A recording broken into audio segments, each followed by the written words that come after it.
स्वागतम, सुस्वागतम, सुप्रभात। जगदीश सोशल मीडिया नेटवर्क में आप सभी का दिल से स्वागत। प्रतिदिन के अनुसार प्रस्तुत करते हैं स्वामी वासुदेवानंद जी सरस्वती, इनके अमृतमय वाणी द्वारा विष्णु सहस्त्र नाम प्रवचन। प्रवचन क्रमांक 112। प्रथम नमन आपको, जय गुरुदेव। आइए अब सुनते हैं स्वामी जी का प्रवचन। श्री विष्णु सहस्त्रनाम ज्ञान यज्ञ प्रवचन क्रमांक 112, श्लोक क्रमांक 24 और नाम क्रमांक 96। ओम त्र्यंबकं यजामहे सुगंधिं पुष्टिवर्धनम् उर्वारुकमिव बन्धनान् मृत्योर्मुक्षीयमामृतात्। समस्त जन कल्याण निरतं करुणामयं नमामि चिन्मयं देवं सद्गुरुं ब्रह्मविद्वरं सच्चिदानन्दरूपाय विश्वोत्पत्त्यादिहेतवे तापत्रय विनाशाय श्रीकृष्णाय वयं नुमः। अजः सर्वेश्वरः सिद्धः सिद्धिः सर्वादिरच्युतः वृषाकपिरमेयात्मा सर्वयोगविनिःश्रितः। ओम सर्वेश्वराय नमः। ओम तत्सत। भीष्म पितामह जी महाराज युधिष्ठिर जी को कह रहे हैं कि हे युधिष्ठिर, वह परमात्मा अज है। अज के बारे में, उसके विषय में कहा तो युधिष्ठिर जी के मन में यह प्रश्न आया कि गुरुदेव, क्या वह परमात्मा वंद्यापुत्र के समान है, शशशृंग के समान है, ख पुष्प आदि के समान? क्या वह अस्तित्वहीन तो नहीं है? इस पर कहते हैं कि नहीं रे बाबा, वह परमात्मा सबका ईश्वर है, माने सर्वेश्वर है। सर्वेश्वर का अर्थ होता है समस्त ईश्वरों के भी वे ईश्वर है। भाष्यकार लिखते हैं सर्वेषाम ईश्वराणाम ईश्वरः सर्वेश्वरः, और मांडुक्योपनिषद में उसको कहा है एष सर्वेश्वरः, अर्थात वह समस्त ईश्वरों के भी ईश्वर होने से सर्वेश्वर है। मांडुक्य श्रुति कहती है कि यह सर्वेश्वर है। इस सृष्टि में हजारों नियम हैं। यह सृष्टि रूप दृश्य अद्भुत है और सब अपने अपने नियमों से चल रहा है।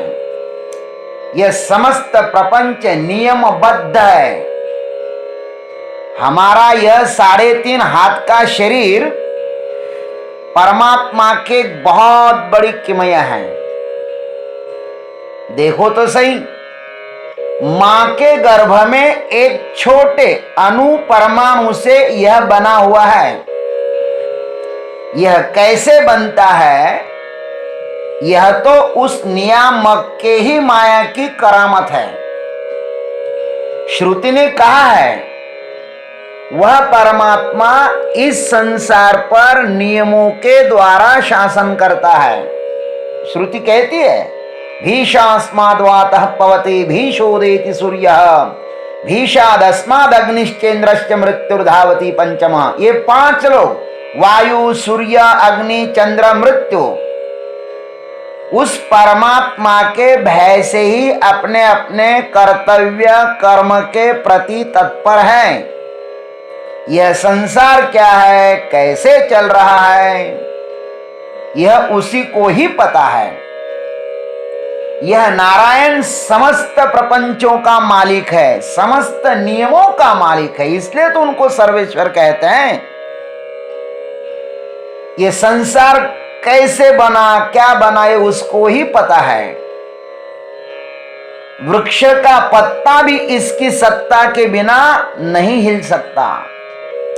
इस नारायण को भागवत जी में भी हमारे शुकाचार्य जी महाराज ने अनेक नाम रूपी आभूषणों से अलंकृत किया है। ओम नमस्ते अस्तु भगवन नारायण वासुदेवादि पुरुष महापुरुष महानुभाव परम मंगल परम कल्याण परम कारुणिक केवल जगदाधार लोकैकनाथ सर्वेश्वर लक्ष्मीनाथ। भागवत के छठे स्कंद के 9वें अध्याय में भगवान की इस प्रकार स्तुति आई है। वह सर्वेश्वर है। सर्वेश्वर की व्याख्या पंचदशीकार भी करते हैं। अयम यत्सृजते विश्वम तदन्यथयितुं पुमान् न कोऽपि शक्तस्ते नायं सर्वेश्वर इति ऋतः। 6:160। यह आनंदमय ईश्वर जिस जागृत आदि विश्व प्रपंच की एक बार रचना करता है, उसे अन्यथा करने में कोई भी पुरुष समर्थ नहीं है। यह एक बार संसार निर्माण हुआ, इसमें परिवर्तन कोई भी नहीं कर सकता। इसलिए इस आनंदमय परमात्मा को सर्वेश्वर कहा जाता है। वह समष्टि रूप से बाहर है और व्यष्टि रूप से अपने भीतर अंतर्यामी के रूप में विराजमान है। यह आनंदमय ईश्वर अंतर्यामी के रूप में सबके भीतर रहकर सबका नियमन करता है। पंचकोश, ये पंचदश इंद्रिया, यह अंतकरण, इन सब पर उस परमात्मा का नियंत्रण है। यह प्रत्येक वृत्ति के मूल में बैठकर हमें सावधान करता रहता है। भीतर अंतर्यामी बनकर और बाहर बहिर्यामी बनकर सबका नियम करता है मेरा प्रभु। बृहदारण्यक श्रुति कहती है, यह सर्वेषु भूतेषु तिष्ठन् सर्वेभ्यो भूतेभ्यो अंतरो यम सर्वाणि भूतानि न विदुः यस्य सर्वाणि भूतानि शरीरम यस् सर्वाणि भूतानि अंतरो यमयति एष आत्मा अंतर्यामी। बृहदारण्यक श्रुति कहती है, जो संपूर्ण भूतों में रहने वाला है एवं संपूर्ण भूतों के भीतर भी है, जिसे संपूर्ण भूत नहीं जानते, जिसका संपूर्ण भूत शरीर है और जो भीतर रहकर संपूर्ण भूतों का नियंत्रण करता है, वही तुम्हारा आत्मा अंतर्यामी अमृत स्वरूप है। ऐसा श्रुति ने कहा है। यह प्राज्ञ आनंदमय ईश्वर सबके ऊपर नियमन करता है, इसलिए उसे अंतर्यामी कहते हैं। येषो अंतर्यामी, यह ईश्वर अंतर्यामी है। संसार में सर्वेश्वर को देखना हो ना, तो श्री कृष्ण जी ने उसका एक उपाय बताया है, भगवान का पता बताया है। क्या बताया है? संसार में मैं किस किस रूप में हूं? यद्यत् विभूति मत सत्वम श्री मधुर्जितमेव वा तत्तत् देवावगच्छत्वम मम तेजोंश संभवम। 10वें अध्याय में जो जो ऐश्वर्य युक्त, कांति युक्त और शक्ति युक्त वस्तु है ना, उसको तू मेरे ही तेज के अंश से उत्पन्न हुआ जानो। भगवान कभी भी इस धरा का त्याग नहीं करते। वे किसी ना किसी रूप में पृथ्वी पर होते ही हैं, किंतु उन्हें उसको पहचानने की दृष्टि होनी चाहिए। अवतार काल में सिया राम जी को और श्री राधा कृष्ण जी को कितने लोग पहचान पाए थे? अरे भाई, वेदांत ही भगवान की यथार्थ पहचान करा सकता है। अतः वेदांत को दर्पण बनाकर उसमें अपने भीतर छुपे हुए परमात्मा का अनुसंधान करना चाहिए। वही अंतर्बाह्य व्याप्त है। भावना के आधार पर माने गए भगवान अधिक समय तक नहीं टिकते। स्वार्थी भक्तों की इच्छा जब तक पूर्ण होती रहती है तब तक ही भावना से पैदा हुए भगवान टिकते हैं। एक बार जब भक्त की इच्छा पूर्ण नहीं हुई कि उनके भगवान मर जाते हैं। भगवान पर अश्रद्धा होना ही भगवान का मरना है। इसलिए तो ऐसे अज्ञानी भक्तों को भगवान को भी डर लगता है। इन भक्तों का भगवान को भी डर लगता है। पता नहीं ये मुझे कब छोड़ दे। गुरुओं को भी ऐसे अज्ञानी भक्तों से सदैव सावधान रहना चाहिए। ऐसे भक्तों ने ही आज अपने गुरुओं को जेल में डाल दिया है, जेल में बैठाया है। किनकी कृपा से? ऐसे भक्तों से, स्वार्थी भक्तों से। लेकिन जो ज्ञानी भक्त होता है वह अपने परमात्मा को कभी भी नहीं छोड़ता। इसलिए भगवान गीता जी में कहते हैं कि मुझे ज्ञानी भक्त प्रिय है। प्रियो हि ज्ञानिनोत्यर्थम अहम सच मम प्रिय। 7वें अध्याय में कहा, मुझको तत्व से जानने वाला जो ज्ञानी है ना, उसको मैं अत्यंत प्रिय हूं और वह ज्ञानी मुझको भी अत्यंत प्रिय है।